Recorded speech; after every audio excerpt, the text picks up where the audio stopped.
Although North Carolina's gyms are not open during phase 2, when they do reopen, there are things to think about before you work out. CBS 17 consumer investigator Steve Sbraccia is getting answers about gym safety during the pandemic. Nice!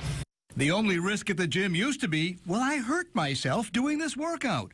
Now with COVID-19, the risk factors have changed. It's a risk, and you have to decide for yourself if it's a risk worth taking. Dr. Rand McClain's specialty is sports medicine, and he says when you go back to the gym, you need to find ways to modulate the risk. On, go!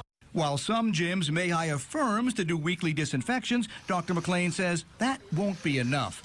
Even if a gym is wiping down equipment frequently, you need to be proactive. You can bring your own disinfectant with you and be careful about the benches you're laying on, the dumbbells, the barbells, etc. Because COVID-19 is most commonly spread by person-to-person contact, that's one of the risks of using a close-quartered facility like this.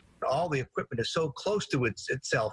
Is that one of the things that needs to change, is just like the spacing of the equipment? And they may have to either move the equipment or make it so you can only work out on every other piece. Maybe even 6 feet is not a significant enough distance. We might want to consider 8. And wearing a face covering while working out is not recommended. Dr. McClain says it can impede your body's attempts to properly take in oxygen and expel carbon dioxide.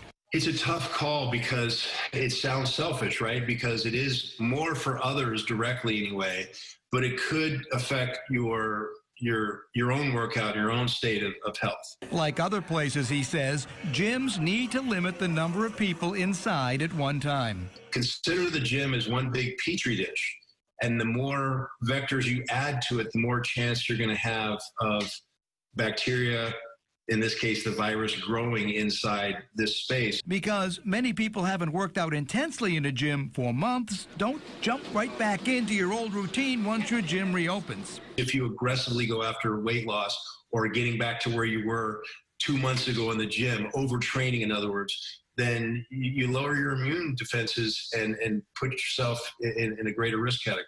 And Dr. McClain says, don't shower at your gym once it reopens. He says locker rooms are the best place in the world for germs to reside, so instead, shower at home. Working for you, I'm consumer investigator Steve Sbraccia.